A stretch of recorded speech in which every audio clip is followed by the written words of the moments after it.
Hello साथीहरु, तपाईहरुले ज्ञानेन्द्र साईले बोलेको भिडियो चाहिँ हेर्नु होला। ज्ञानेन्द्र साईलाई चाहिँ मेरो प्रश्न छ, यो प्रश्नको ज्ञानेन्द्र साईले चाहिँ उत्तर दिउन् है। ज्ञानेन्द्र साई मात्र होइन, ज्ञानेन्द्र शाहले पनि उत्तर दिउन् है। यो भिडियो चाहिँ अन्तिमसम्म हेर्नु होला। ज्ञानेन्द्र साईले चाहिँ दिन्छन् या दिँदैनन्, ज्ञानेन्द्र शाहले चाहिँ प्रश्नको उत्तर दिन्छन् या दिँदैनन्, जवाब यसको जवाब चाहिँ कोसँग छ, यसको जवाब चाहिँ हामी जनताले चाहिँ सुन्न चाहन्छौं। आम नागरिकले चाहिँ यसको जवाब चाहिँ चाहन्छ। अहिले अब यो समाचार सुन्नुहोस्। हजुर, यो समाचार हेर्नुभयो? तल चाहिँ तल हेर्नुहोस्, तलको समाचार चाहिँ सुन्नुहोस्। यो चाहिँ रोल्पा जिल्लाको चाहिँ 18 वर्षीय तुलसी विकलाई एउटा राति सुतिरहेको बेला पक्राउ गरेर चाहिँ उनीहरूले चाहिँ नेपाली साई सेनाको कमान्डमा यानि कि प्रहरी प्रशासनलाई एउटा बन्दुक देखाएर चाहिँ उनीहरूले चाहिँ जसरी चाहिँ सुतिरहेको बेला चाहिँ लिएर आफ्नो दाइ र भाइको अगाडि चाहिँ विभत्स तरिकाले चाहिँ अभद्र व्यवहार गर्ने, बलात्कारको शिकार बनाउने, त्यो चिच्चावट चाहिँ सुनिरहेका ती भाइको अवस्था के भयो होला? त्यसको जवाब चाहिँ ज्ञानेन्द्र शाहले दिने कि नदिने? त्यसको जवाब चाहिँ ज्ञानेन्द्र शाहले दिने कि नदिने? त्यसको जवाब चाहिँ राजतन्त्रका अवशेषहरूले दिने कि नदिने? जो चाहिँ बलात्कारको शिकार भोगिरहेको त्यो चिच्चावट चाहिँ सुन्ने त्यो भाइलाई चाहिँ जवाब दिने कि नदिने? जो चाहिँ अहिलेसम्म पनि तुलसी विकको शासक लास भन्ने कुरा चाहिँ अत्तो भइरहेको अवस्था छैन। त्यति बेला उनीहरूले चाहिँ जो चाहिँ उनीहरूले चाहिँ खबर सुने अनुसार चाहिँ के भनेका छन् भने उसलाई दिनमा चाहिँ चावल केलाउन लगाउने र राति चाहिँ उनीहरूले चाहिँ के गर्ने, बलात्कारको शिकार बनाउने। ती चाहिँ यौन पिपासु चाहिँ साई नेपाली सेना, जो चाहिँ साई नेपाली सेनाले चाहिँ त्यसरी चाहिँ अभद्र व्यवहार गर्ने, एउटा जनतामाथि चाहिँ क्रूर शासन लाग्ने र उनीहरूको चाहिँ विभत्स तरिकाले चाहिँ हत्या गर्ने, जुन चाहिँ अपराधी गतिविधिको चाहिँ एउटा तानाशाह चाहिँ अन्त्य गरेको छ। यो गणतान्त्रिक व्यवस्था आएको छ है। त्यो तानाशाहका चाहिँ जुन चाहिँ अवशेषहरू चाहिँ अहिले सल बनाउन लागिरहेका छन् है। अहिले चाहिँ ती आलिसा महलमा चाहिँ आडेस लगाएर चाहिँ उत्तानो परेर चाहिँ खाएका ती आनन्दित जीवनहरूको चाहिँ उनीहरूलाई झझल्को आइरहेको छ। त्यो कुरा चाहिँ यिनीहरूले चाहिँ यो जनताका छोराछोरीले चाहिँ पाएको दुःख, जनताका छोराछोरीले चाहिँ भोगेको अपमान, अन्याय र अत्याचारको उनीहरूले चाहिँ घटना चाहिँ देख्ने कि नदेख्ने? एउटा चाहिँ पहल गर्न सक्ने अवस्था थिएन होला। त्यो शिक्षकलाई चाहिँ अपराध नगरिकन चाहिँ माओवादीले कहिले पनि कड़ा कारवाही गरेन। यो गणतान्त्रिक व्यवस्था आउनका लागि, यो गणतान्त्रिक व्यवस्था ल्याउनका निमित्त चाहिँ भयो होला नि त्यस्ता घटनाहरू चाहिँ नघटेका होइनन्, घटे। किनकि जसले चाहिँ त्यस्तो कार्य गर्यो, जसले चाहिँ विद्यालयका शिक्षक होस् या चाहिँ राजनीतिक कर्मी होस् या चाहिँ कुनै पनि व्यक्तिले चाहिँ अपराध गर्छ, गल्ती गर्छ भने त्यो व्यक्तिले चाहिँ सजाय पाउनुपर्छ।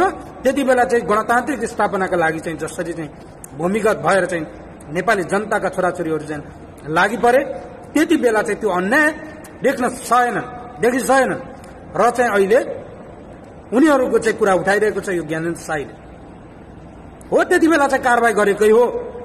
नेकपा माओवादीले चाहिँ यदि त्यस्ता तानाशाही सोचका चाहिँ मिटर ब्याजी लगायतका बलात्कारी हिंसक व्यक्तिहरूलाई चाहिँ कडा कारवाही गर्थेन भने अझै त्यो राज संस्थाका चाहिँ पाल्तु कुत्ताहरू, त्यहाँका डिट्ठाहरू, त्यहाँका चाहिँ प्रधान मन्त्रीहरू, त्यहाँका चाहिँ विभिन्न किसिमका चाहिँ मुखियाहरू, त्यहाँका चाहिँ डिट्ठा यानि कि मिटर ब्याजीहरूले चाहिँ त्यहाँका पञ्चहरूले चाहिँ जनताका एउटा पर्चाका छोराछोरीहरूलाई रैती बनाएर विभिन्न किसिमले चाहिँ अन्याय र अत्याचार दमन गरेर उनीहरूमाथि चाहिँ सिङ्गो एउटा तानाशाह लाद्ने जुन चाहिँ व्यवस्था थियो, त्यो व्यवस्थाको अन्त्य भएरै छाड्यो। त्यो व्यवस्था अन्त्य पश्चात चाहिँ अहिले गणतान्त्रिक व्यवस्था र यी राज संस्थाका अवशेषहरू अहिले पनि सल बनाउँदै भनिरहेका छन् यो हत्या चाहिँ माओवादीले जवाब दिनुपर्छ। यही संसदमा त मन्त्री भएर चाहिँ प्रधानमन्त्री भएर चाहिँ काम गरिरहेका छन्, किन पक्राउ हुँदैन, किन छानबिन हुँदैन यिनीहरू भन्दैछन् अहिले। त्यति बेलाका चाहिँ हत्या, हिंसा र बलात्कारका घटनाहरू चाहिँ यदि हामीले चाहिँ फाइल पल्टाउन थाल्यौं भने त्यसको जवाब चाहिँ कसले दिने? गिरफ्तारीमा हुनुहुन्छ गिरफ्तारी समातेर यो मात्रै होइन, अन्तिमसम्म सुन्नुहोस्। सुन्नुभयो नि, आन्टी उहाँ अब हामी आफ्नै बोल्ने अवस्था छैन। तुलसी विकको भाइ बोल्दै हुनुहुन्छ। उहाँले बोलेको कुरा सुन्नुभयो तपाईँहरूले? के लाग्छ त्यसरी गर्दा गर्दा तपाईँहरूलाई चाहिँ के लाग्छ? त्यो एउटा बुटा छ जो चाहिँ राजतन्त्र यत्तिकै ढालिएको, राजतन्त्र यत्तिकै ढालिएको, राजतन्त्रका यस्ता काला कर्तुतहरू हजारौं थिए, ती अनगिन्ती थिए। ती राज संस्थाका पालामा चाहिँ मिडियाहरू पनि सीमित मात्रामा थिए। त्यो पनि राजाका जन्मदिनका आधारमा चाहिँ जन्मदिनको दिनमा चाहिँ स्थापना गरेका मिडियाहरू लगे तल राजाका दाइ त्यही बेला उता हुनुहुन्थ्यो। गुण बखान हैन, राजाका राम्रा कुराहरूलाई चाहिँ भन्नका निमित्त स्थापना गरिएका मिडियाहरू मिडियाहरूले चाहिँ कहिल्यै पनि राजाका विरुद्धमा चाहिँ बोल्न चाहेनन्, सकेन। जसले बोल्थ्यो हामी दुईजना त्यो चाहिँ विवश हत्या हुन्थ्यो, या चाहिँ त्यसको मिडिया बन्द हुन्थ्यो, या चाहिँ त्यसलाई नजर बन्दका रूपमा चाहिँ जेलमा सडाइदियो भने त्यो कुरा चाहिँ अहिलेको गणतान्त्रिक व्यवस्थाका जनताले पत्रकारले चाहिँ बुझ्ने कि नबुझ्ने? अहिलेका बुद्धिजीवीले चाहिँ बुझ्ने कि नबुझ्ने? अहिलेका विद्यार्थीले चाहिँ बुझ्ने कि नबुझ्ने? अहिलेका राजनीतिक कर्मीले चाहिँ बुझ्ने कि नबुझ्ने? तर कसरी गर्यो? अहिलेका गणतान्त्रिक व्यवस्थाका चाहिँ युवा युवतीले चाहिँ बुझ्ने कि नबुझ्ने? महिलाले बुझ्ने कि नबुझ्ने? त्यति बेलाको चित्कार, त्यति बेलाको बलात्कारको शिकार भइरहेका महिलाहरू चाहिँ जसरी चिच्चाइरहन्थे, जसरी चाहिँ बचाउ बचाउ त्यो अवस्थाको दिनमा चाहिँ महिलाले चाहिँ अहिले आएर चाहिँ राजा चाहियो भनिरहन्छ। अहिले चाहिँ ती महिलाले चाहिँ बुझ्ने कि नबुझ्ने? राजा किन खोजिरहेका छन् ती महिलाले? जब चाहिँ तिमीलाई चाहिँ उत्तेजना चाहिँ चढ्छ, जब चाहिँ तिनीहरूको चाहिँ 14 वर्षदेखि चाहिँ 15 वर्ष उमेर ढल्किन्छ, उमेर चाहिँ पुगेका युवतीहरू हुन्छन्, किशोर अवस्थाका युवतीहरू हुन्छन्, जब चाहिँ उनीहरूलाई केही गइसक्छ तब चाहिँ राजा चाहियो भनेको हामी सुनिरहेको, किनकि तिनीहरूलाई चाहिँ उत्तेजना चढिसक्यो। ती महिलाहरूले चाहिँ भनिरहेका छन् कि मलाई चाहिँ उत्तेजना चढिसक्यो, मलाई चाहिँ बलात्कारको शिकार बना भनेर चाहिँ त्यही शाखाका चाहिँ बलात्कारी यौन पिपासुहरूलाई चाहिँ बोलाइरहेका छन्, बोलाइरहेका छन्। अब चाहिँ हामीलाई चाहिँ अपुग भयो, हाम्रो इच्छा चाहना पूरा गरिदेऊ भनेर चाहिँ ती महिलाहरूले चाहिँ बोलिरहेको अवस्था छ। जब चाहिँ गणतान्त्रिक व्यवस्थाले चाहिँ 33% महिला अधिकार सुनिश्चितता गर्छ र अहिले 50% चाहिँ हुनुपर्छ भनेर चाहिँ संसदमा चाहिँ आवाज उठ्छ, त्यस पश्चात चाहिँ ती महिलाहरूले चाहिँ के भन्छन्, ती युवतीहरूले चाहिँ के भन्छन् भने राजा आऊ देश बचाऊ। अरे राजाले देश बचाउने भएको भए है उहिले बचाइसक्थ्यो, राजाले त सबै बेचेर सखाप पारेको छ। तिमी जस्ता नारीहरूको चाहिँ इमान बेचेको छ, तिमी जस्ता नारीहरूलाई चाहिँ रेप गरेर चाहिँ दिन दहाडै मारेको छ, तिमी जस्ता नारीहरूमाथि चाहिँ उनीहरूले चाहिँ बुवासोको रजाइ गरेर चाहिँ उनीहरूले चाहिँ विभत्स तरिकाले चाहिँ हत्या गरेको छ। यो घटनाहरू चाहिँ तिमीहरूले चाहिँ नजरअन्दाज गर्ने कि नगर्ने है? जब चाहिँ राजतन्त्रको बेला, जब चाहिँ शाही नेपाली सेनाले चाहिँ गरेका ती हरकतहरू, जब चाहिँ ती राजाका पाल्तु कुत्ता शाही नेपाली सेनाले चाहिँ गरेका ती काला कर्तुतहरू चाहिँ तिम्रो आँखाले चाहिँ देख्ने कि नदेख्ने?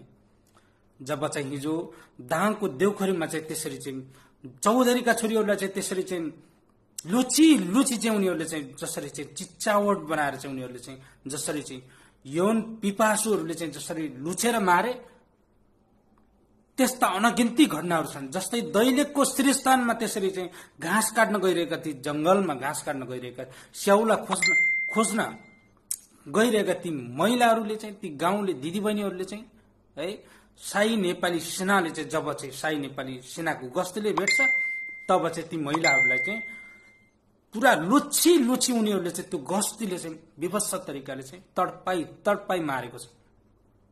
त्यति मात्र होइन, दैलेखकै कुरा गर्ने हो भने दैलेखकै छान्नामा चाहिँ एकजना महिलालाई चाहिँ युवतीलाई चाहिँ बलात्कार गरेर चाहिँ दिन दहाडै बलात्कार गरेर चाहिँ भिरबाट लात हानेर चाहिँ पालेको छ। यो कुरा चाहिँ ती महिलाले चाहिँ सुन्ने कि नसुन्ने? यो कुरा चाहिँ महिलाले सुन्ने कि नसुन्ने? महिलाले मात्र होइन, यो कुरा चाहिँ ज्ञानेन्द्र साई र ज्ञानेन्द्र शाहले चाहिँ जवाब दिने कि नदिने? यसको हिसाब किताब चाहिँ कसले दिन्छ? यसको हिसाब किताब कसले दिन्छ? यति मात्र होइन, काभ्रे प्लान्चोक जिल्लाकी चाहिँ मैना सुनारलाई चाहिँ 15 वर्षीय मैना सुनारलाई चाहिँ आफ्नो घरबाटै चाहिँ पक्राउ गरिन्छ। एउटा ती पाल्तु कुत्ता यही नै भन्छु म चाहिँ, ती पाल्तु कुत्ता, राजाका रैती, राजाका दासहरू जसरी चाहिँ ती राजाका चौकीदारहरू थिए, ती चौकीदारहरूले चाहिँ चौकीदारहरूका ती सहसेनानी जस्ता अधिकृतहरूले चाहिँ 7 जना अधिकृतहरूले चाहिँ महिना सुनारलाई चाहिँ पक्राउ गरेर चाहिँ गाडीमा हालेर आफ्नो तालिम केन्द्रमा लगे। श्री वीरेन्द्र शान्ति कार्य तालिम केन्द्र 5 खालमा लगेर चाहिँ उसलाई 2-3 मिनटको अन्तरालमा चाहिँ पानीमा डुबाउने, टाउको पानीमा डुबाउने र पालै पालो चाहिँ बलात्कार गर्ने। यसरी चाहिँ तडपाई चाहिँ उनीहरूले चाहिँ मारेका छन्। यो घटना चाहिँ तिनीहरूले सम्झिने कि नसम्झिने, पानी मुनि चाहिँ जसरी चाहिँ उनीहरूले चाहिँ डुबाउँछन् त्यसपछि चाहिँ अर्को मान्छेले चाहिँ बलात्कार गर्छ। ती यौन पिपासु चाहिँ अधिकृत भनिएका ती यौन पिपासु चाहिँ सेनानी र सेनानी लगायतका ती पिपासुहरू, ती राक्षसहरूले चाहिँ ती तानाशाहीका चाहिँ एउटा चौकीदारहरूले चाहिँ बलात्कार गरेर मारेका छन्। अनि पछि चाहिँ बन्देज बनाएर राखेका छन्, हात बाँधेर हातमा चाहिँ किला ठोकेछन् उनीहरूले चाहिँ, हातमा किला ठोकेर है त्यस महिना सुनारलाई चाहिँ करेन्ट लगाएर विभिन्न तरिकाले चाहिँ यातना दिएर चाहिँ उसलाई तडपाई गोली हानेर मारेका छन्। यो कुरा चाहिँ अहिलेका यी ज्ञानेन्द्र शाहीले चाहिँ देख्नु पर्यो कि देख्नु परेन? अहिलेको ज्ञानेन्द्र शाहीले चाहिँ उत्तर दिनु पर्यो कि परेन? यो ज्ञानेन्द्र शाहले चाहिँ जवाब दिन्छ कि दिँदैन? यसको हिसाब किताब चाहिँ कसले दिन्छ? यसको हिसाब किताब चाहिँ कसले गर्छ? एकजना चाहिँ शिक्षक चाहिँ तिम्रो आँखाले देख्छ भने यस्ता हजारौं महिलाहरू, हजारौं युवतीहरू, हजारौं बालबालिकाहरू चाहिँ तेरो आँखाले देखेन? तिम्रो आँखाले देखेन? हजारौं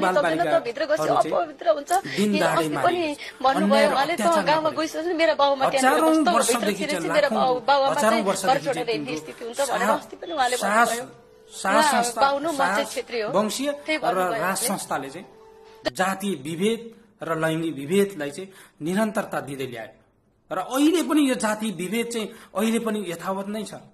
अहिले पनि यही जातीय विभेद र दर्दता है बर्बरताले है लैङ्गिक विभेदले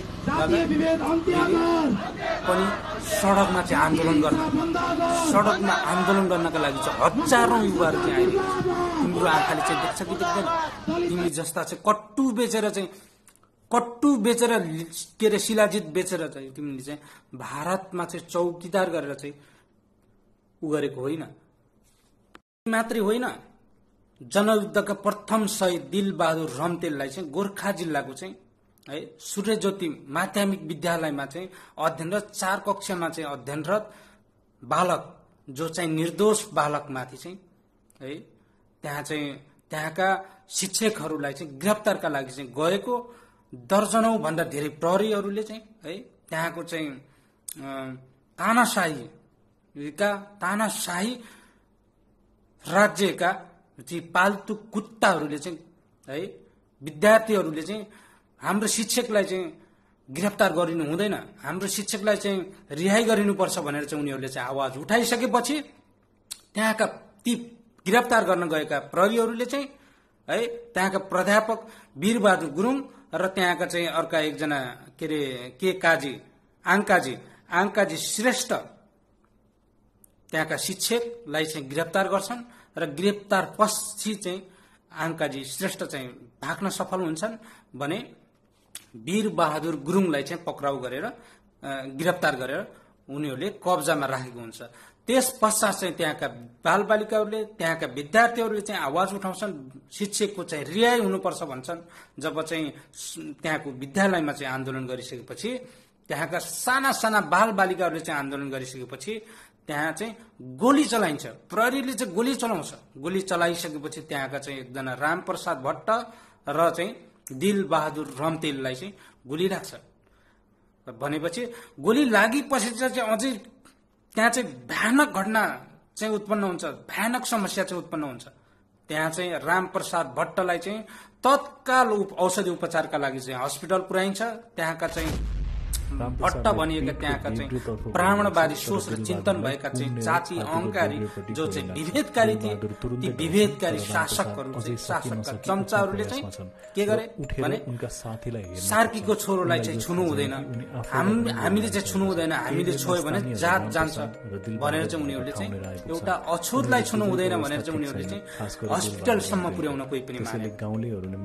यतिसम्म विडम्बना कि यो चाहिँ सार्कीको छोरो भएकै कारण चाहिँ उसले ज्यान गुमाएको छ किनभने उनी दलित थिए किनकि उसलाई चाहिँ तत्काल चाहिँ रामप्रसाद भट्ट सँगसँगै चाहिँ अस्पताल पुर्याइदिएको भए सायद दिलबहादुर रम्तेल चाहिँ बाँच्ने थियो होला ती 11 वर्षीय दिलबहादुर रम्तेल कक्षा 4 मा पढ्ने बालकको चाहिँ के दोष त्यो प्रहरी त्यो राजा त्यो राज संस्था विरुद्ध चाहिँ उसले के त्यस्तो अपराध उपचारको लागि घ्याम्पेसाल लैजान्छ के अपराध गर्यो उनलाई बचाउन काठमाडौँको र चाहिँ उनलाई चाहिँ विवश तरिकाले हत्या बल्ल उनको मिल्ने जातको विवश तरिकाले चाहिँ उनलाई गोली चलाएर चाहिँ लैजान्छन् किन यसको जवाब चाहिँ दिन पर्दैन हस्पिटल लैजाँदै गर्दा आफ्ना समुदायका त्यही सार्की समुदायका बाल समाज परिवारलाई चाहिँ बोलाएर चाहिँ हस्पिटल लैजाऊ भनेर चाहिँ खबर गर्दा र हस्पिटल लैजाँदै गर्दाखेरि चाहिँ बीच बाटोमा दिलबहादुर रम्तेलको चाहिँ ज्यान गएको छ यो कुरा चाहिँ ज्ञानेन्द्र शाहीको खोपडीले चाहिँ खोपडीभित्र छ कि छैन यो कुरा चाहिँ ज्ञानेन्द्र शाहीका ती गुच्छाले चाहिँ देख्छ कि देख्दैन ती ज्ञानेन्द्र शाहले चाहिँ देख्छ कि देख्दैन यो कुरा यसको जवाब चाहिँ यसको हिसाब किताब चाहिँ कसले दिन्छ हिसाब किताब चाहिन्छ अब प्रत्येक घटनाको चाहिँ हिसाब किताब गर्न हामी आउँदैछौँ अब हामी पनि सडकमा आउँछौँ हामी पनि त्यो दिन चाहिँ नआओस् जति बेला चाहिँ 2052 मा चाहिँ स्थापना गरिएको थियो जब चाहिँ जनआन्दोलन सुरु भएको थियो त्यो दिन पुनः नआओस् पुनः आयो भने सायद तिमीहरू जस्ता शासक र सामन्तीहरूको चाहिँ निशाना अवशेष पनि भेटिने छैन अहिले त हो हिजोका अवशेषहरू चाहिँ अहिले पनि तिमीहरू चाहिँ अवशेष भएर चाहिँ बाँचिरहेका छौ बोलिरहेका छौ चिच्चाइरहेका छौ सडकमा चाहिँ यो गणतान्त्रिक व्यवस्थाले त्यो सुविधा पनि दिएको छ त्यो अवसर पनि तिमीहरूलाई पनि दिएको छ तर जब चाहिँ यी घटनाहरूका चाहिँ फाइल पल्टिन्छन् जब यी घटनाहरूका चाहिँ हिसाब किताब खोजिन्छ तब चाहिँ तिमीहरू जस्ता शासकहरू सामन्ती शासकहरूको चाहिँ अवशेष भेट्न गाह्रो होला हेक्कार होस् यति मात्र होइन धेरै भन्दा धेरै घटनाहरू चाहिँ घटेका छन् जो चाहिँ अनगिन्ती छन् जो चाहिँ राज संस्थाका विरुद्धमा चाहिँ बोल्न पाइँदैन थियो राज संस्थाका चाहिँ कुनै पनि प्रश्न गर्न पाइँदैन थियो राज संस्थाका विरुद्धमा चाहिँ सामूहिक भेला हुन मिल्दैन थियो एउटा आमा समूह बस्न पाइँदैन थियो भने एउटा चाहिँ साथीभाइसँग चाहिँ गफ गर्न मिल्दैन थियो भने त्यो तानाशाही राजतन्त्र चाहिँ किन चाहिन्छ त्यो तानाशाही राजतन्त्र जति बेला थियो त्यति बेला चाहिँ ज्ञानेन्द्र शाही त भारतमा कट्टु बेच्दै थियो कट्टु चोर्दै थियो त्यति बेला चाहिँ शिलाजित बेच्दै थियो अर्काको कट्टु चोर्दै थियो त्यति बेला यसलाई चाहिँ के थाहा यसलाई कसरी थाहा हुन्छ त्यति बेला चाहिँ है यति मात्र होइन एउटा प्रख्यात गायक चाहिँ परविनी गुरुङलाई चाहिँ गाडीले चाहिँ खेदी लिएर चाहिँ बाइकमा चाहिँ खिचेर मारेको छ यसको जवाब चाहिँ कसले दिन्छ यसको हिसाब किताब चाहिँ कसले गर्छ यति मात्र होइन पोखरामा नमिता सुनिता र मीरालाई चाहिँ बलात्कार गरेर चाहिँ मारेर विवश तरिकाले चाहिँ त्यहाँ चाहिँ बगाइएको छ यसको हिसाब किताब कसले दिन्छ त्यहाँका अरूभन्दा त्यहाँका सुनिता नमिता र मीराको हत्या गरेको जो चाहिँ प्रत्यक्षदर्शी थिए ती प्रत्यक्षदर्शी त्यहाँका वनपाली चौकीदारलाई चाहिँ पनि विवश तरिकाले हत्या गरेर चाहिँ गायब गरियो त्यो अहिलेसम्म अत्तोपत्तो छैन 16 वर्षकी थिइन् भने यस्ता घटनाहरू चाहिँ कति छन् अनि खुकु 2038 साल खुकु काण्ड अनि खुकु छिन्ताङ काण्ड चाहिँ तपाईले सुन्नुभएको होला त्यहाँ चाहिँ गर्भवती भएको महिला माथि चाहिँ यात्रा नै जिन्दगी छुरा हानेर चाहिँ यसको हिसाब किताब कसले दिन्छ भिरबाट चाहिँ लडाएर चाहिँ मारियो त्यहाँ चाहिँ धेरैलाई चाहिँ बन्देज गरेर चाहिँ राखिएको छ है त्यहाँ चाहिँ धेरैलाई चाहिँ पक्राउ गरेर चाहिँ विभिन्न तरिकाले चाहिँ यातना दिएर चाहिँ पक्राउ गरेर राखेको थियो हैन यसको जवाब र यसको हिसाब किताब चाहिँ कसले दिन्छ जनताको पसिना चाहिँ को हिसाब किताब कसले गर्छ है तिमीहरू चाहिँ राजा औ देश पछौ तिम्रो राजाले देश बेच्ने भएको भए त्यहाँ चाहिँ तिम्रो राजाले यसको टोटल्ली हिसाब चाहिँ कसले दिन्छ ज्ञानेन्द्र शाहीले दिन्छन् या चाहिँ ज्ञानेन्द्र शाहले दिन्छन् कसले दिन्छ या चाहिँ राज संस्थाका चाहिँ अवशेषहरूले दिन्छन् कसले दिन्छ यसको जवाब दिनु